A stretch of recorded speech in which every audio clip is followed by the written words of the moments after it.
Olá, meu nome é Celissa Alessandra e hoje eu vou trazer alguns tópicos principais da disciplina de Computação e Sociedade.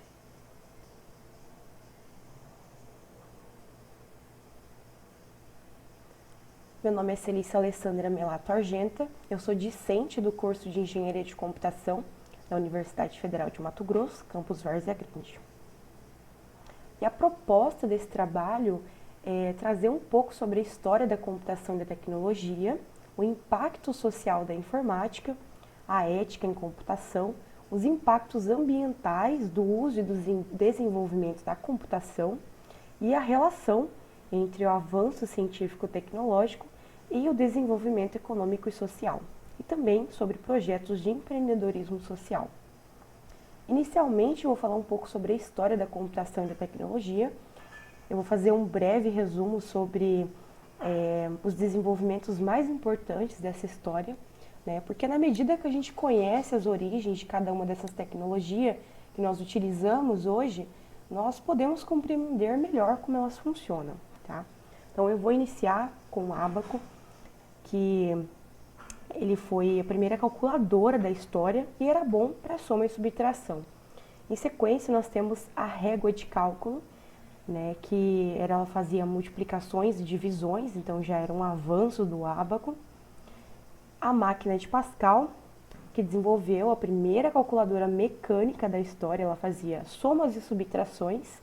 E um tempo depois, o Leibniz ele conseguiu o que Pascal não tinha conseguido, que era criar uma calculadora que também efetuava a soma e a divisão, além da raiz quadrada. Em sequência, nós temos o TR programável, a programação funcional, em que Jacquard ele desenvolveu a primeira máquina realmente programável, com o objetivo, né, naquela época, de recortar os tecidos de forma automática. Em sequência, nós temos a máquina de diferenças, onde Charles Babbage ele afirmou que a sua máquina ele era capaz de calcular funções de diversas naturezas, desde trigonometria até logaritmos, de forma muito simples. Em sequência, o engenho analítico, onde Babbage ele lançou uma nova máquina chamada de engenho analítico, e ela aproveitava os conceitos do TR programável com o uso dos cartões, e além disso, instruções e comandos elas também poderiam ser informados por esses cartões, fazendo uso de registradores primitivos. Tá? Em sequência, nós temos a teoria de Boole. Babbage ele é o avô do computador do ponto de vista de arquitetura de hardware, e o pai do computador é o George Boole, o pai da lógica moderna. Né? Ele desenvolveu em 1847 um sistema lógico que reduzia a representação de valores, né, através dos algarismos 0 e 1, mais conhecido hoje em dia como binário. Em sequência, a máquina de Hollerith, Hermann Hollerith, que foi o conceito dos cartões desenvolvidos na máquina do TR programável inicialmente, e também foi muito útil para a realização do censo de 1890 nos Estados Unidos. E nessa ocasião, Hermann Hollerith ele desenvolveu uma máquina que acelerava todo o processo de computação dos dados. Então, lá no início nós tínhamos o ábaco e agora, um pouco tempo depois, né, em 1890, nós já tínhamos esse tipo de invenção.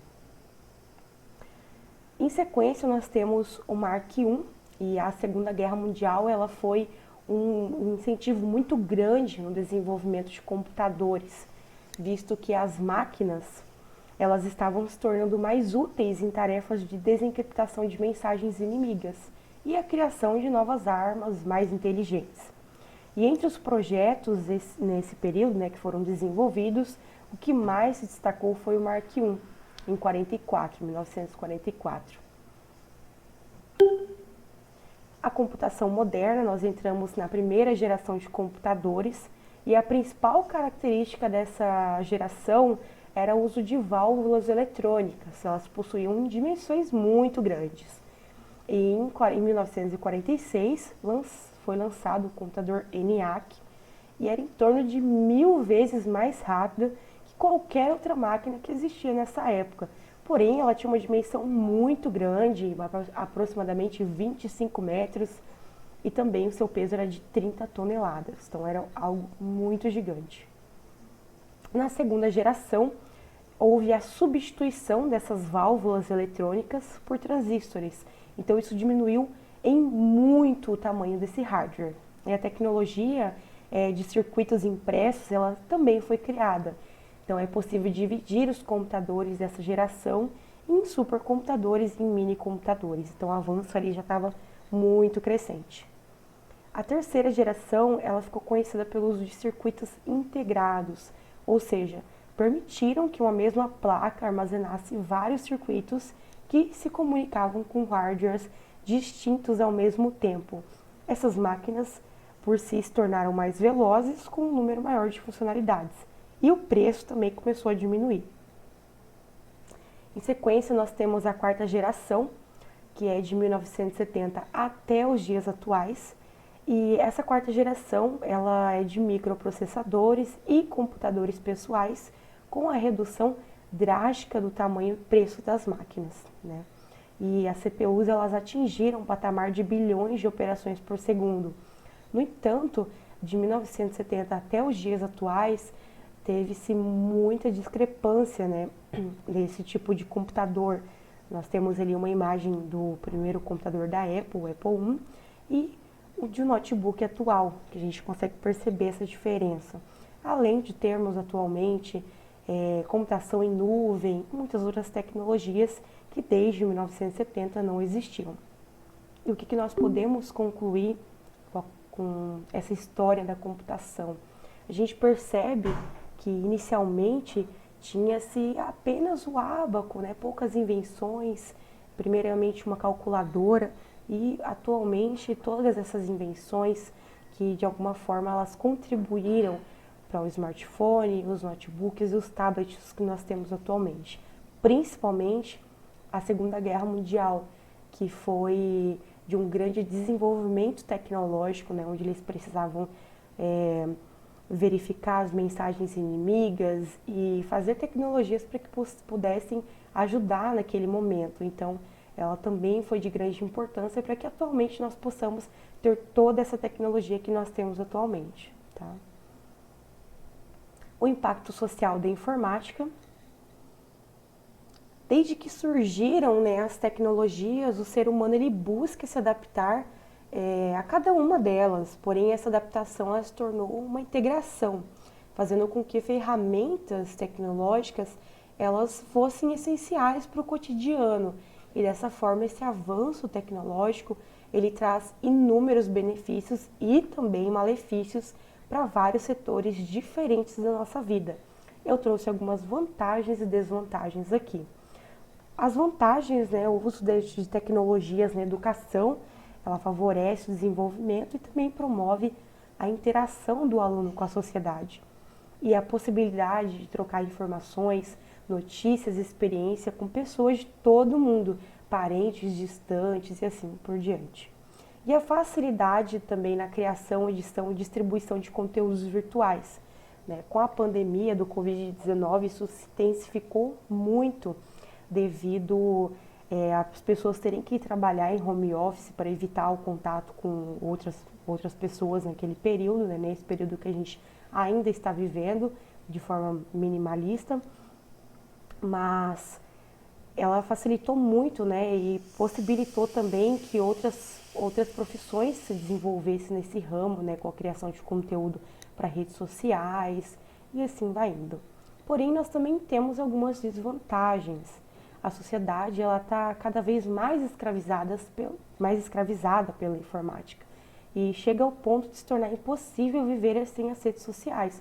Hoje em dia é muito mais comum você ver uma criança mexendo no celular do que brincando, né, nas ruas com os colegas como antigamente.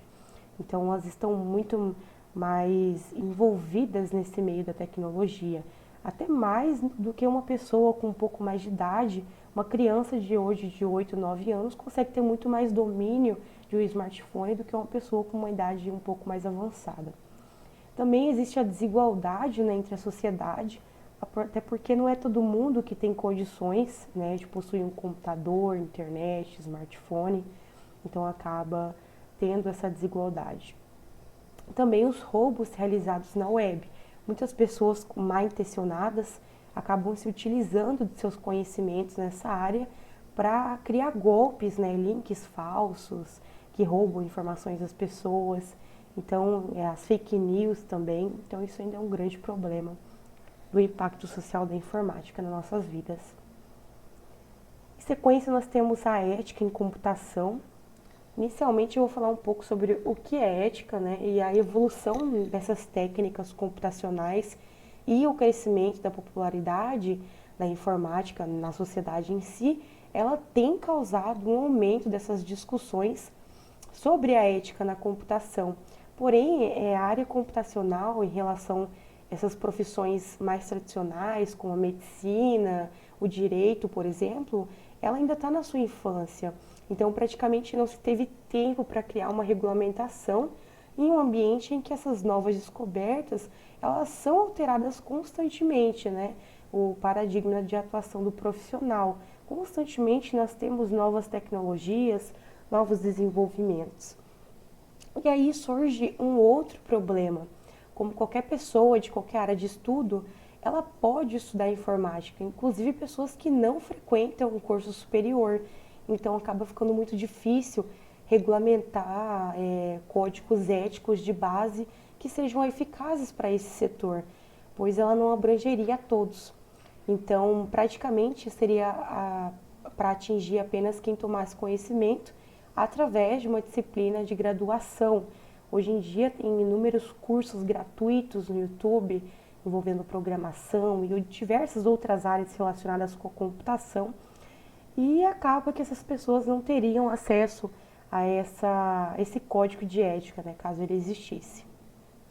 E não sendo, né, a profissão devidamente regulamentada, não existem também órgãos fiscalizadores ou talvez estruturas sindicais que possam zelar pelo bom desempenho do profissional. Em alguns países foram criados sociedades que tentam cumprir essa necessidade, como a ACM, que é a Association for Computer Machinery, né, no nosso tópico 2. E também a SBC, que é a Sociedade Brasileira de Computação. E elas possuem códigos de ética que são pré-estabelecidos.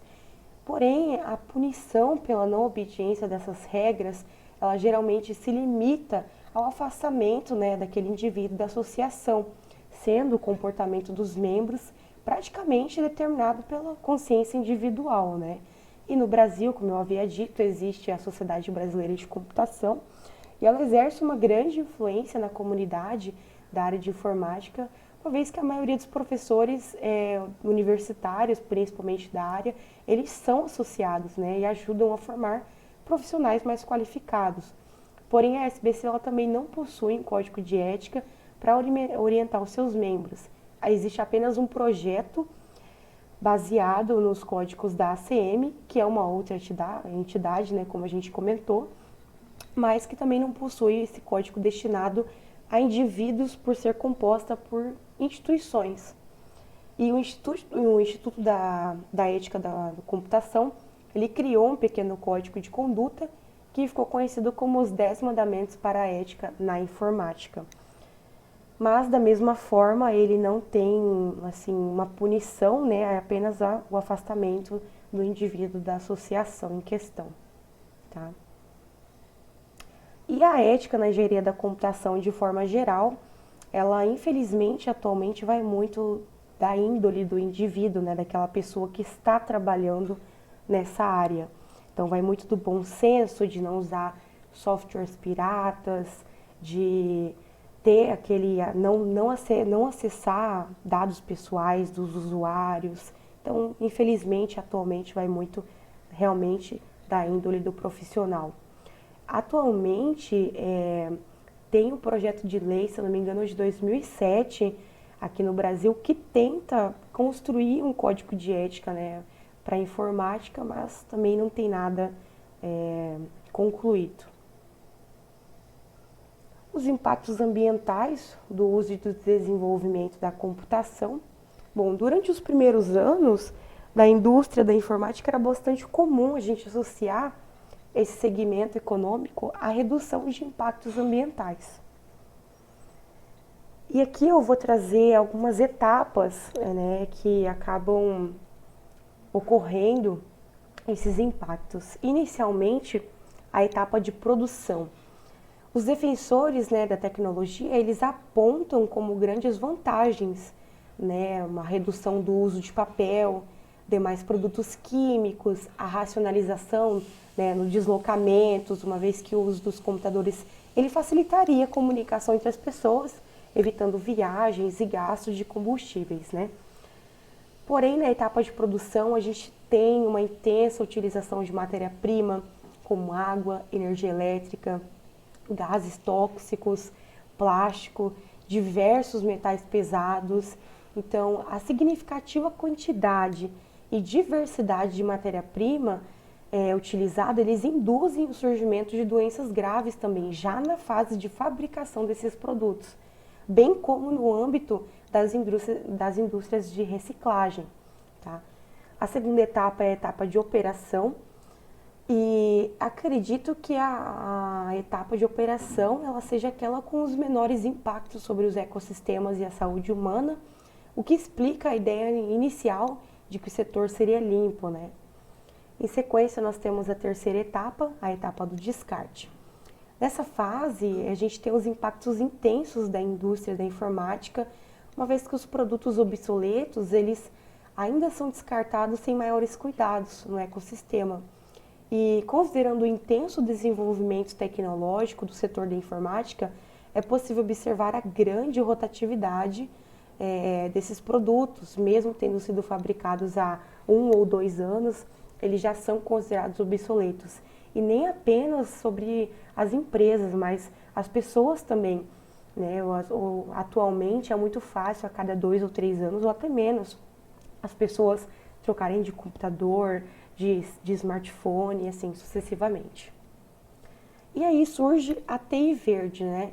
Que tem o objetivo de implementar práticas ecologicamente corretas ao setor da tecnologia. E esse conceito está relacionado aos valores éticos da empresa, contribuindo com uma reputação no mercado e também alguns benefícios comerciais com a redução desses custos, né, envolvidos. Porém, estudos mostram que as empresas, a maioria das empresas que optam por esse tipo de prática da TI verde, eles acabam fazendo isso pensando mais na reputação da empresa e nos lucros, né? E também no gasto que eles vão acabar cortando. E não só pelo objetivo ecológico, né? De diminuir os impactos ambientais. A relação entre o avanço científico-tecnológico e o desenvolvimento econômico-social. O empreendimento científico e tecnológico do ser humano ao longo dessa história, ele é sem dúvida alguma o principal responsável por tudo que a humanidade construiu até aqui. E essas realizações, elas estão presentes desde o domínio do fogo, né, até as imensas potencialidades derivadas da ciência moderna, né, da computação, da informática. Passando até pela domesticação dos animais, o surgimento da agricultura, a indústria moderna e também pela espetacular melhora da qualidade de vida de toda a humanidade no último século, né? Além da curiosidade humana, outro motor muito importante do avanço científico e tecnológico é a solução de problemas que afligem a humanidade, né? Como viver mais tempo, com mais saúde, trabalhar menos, ter mais tempo disponível para o lazer, reduzir a distância que nos separam de outros seres humanos, tanto por meio de canais de comunicação ou melhores meios de transporte, né?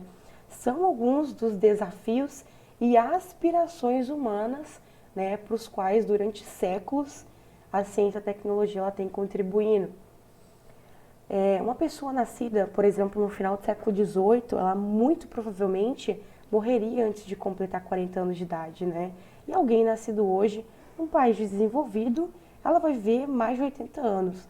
E embora ainda exista muita desigualdade, mesmo nos países mais pobres da África subsaariana, a expectativa de vida tem aumentado, atualmente de mais de 50 anos.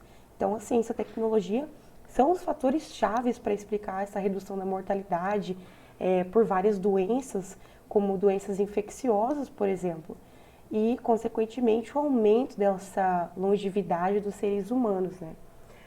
E também a transformação no mercado de trabalho. Como eu havia dito anteriormente, existe uma grande melhoria nesse setor com a implementação de trabalhos em home office, onde as pessoas podem trabalhar de onde estiverem, né?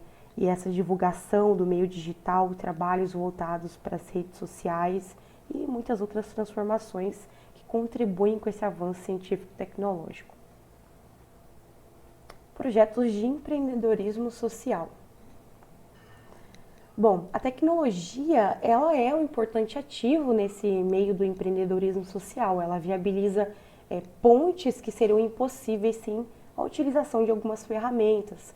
E a partir disso, vários projetos eles podem ser desenvolvidos, seja por startups ou até mesmo com parcerias com empresas privadas. Por exemplo, quando a gente pensa em aula de robótica e programação, a associação com colégios particulares ela é quase imediata, porém quando se trata de escolas públicas e ainda mais quando são de regiões periféricas, o acesso a esse tipo de conhecimento é quase impossível e até existe projetos voltados para esse tipo de atuação, não só para aulas de robótica, mas aulas de informática para aquelas pessoas que não têm acesso e vários projetos desse tipo que visam diminuir a desigualdade entre a população, onde muitos podem ter e outros não. E até mesmo projetos ou concursos que promovam o desenvolvimento de softwares para solucionar um problema social, né? Tudo isso usa a tecnologia para o bem. Então, essas iniciativas tecnológicas, elas podem ajudar a sociedade e o meio ambiente e ainda fomentar nesses jovens que possam participar desses concursos, né? A entender a importância da tecnologia, como ela pode ser usada e talvez aumentar a quantidade de jovens que vão atuar nessa área, né? Da tecnologia, do avanço científico-tecnológico e da computação em si. Essas aqui são as referências que eu usei para produzir esse trabalho, trazer um pouco mais de conhecimento para quem for assistir esse vídeo. E eu agradeço quem esteve presente comigo até o final. Dúvidas ou sugestões podem estar enviando no meu e-mail. E até a próxima!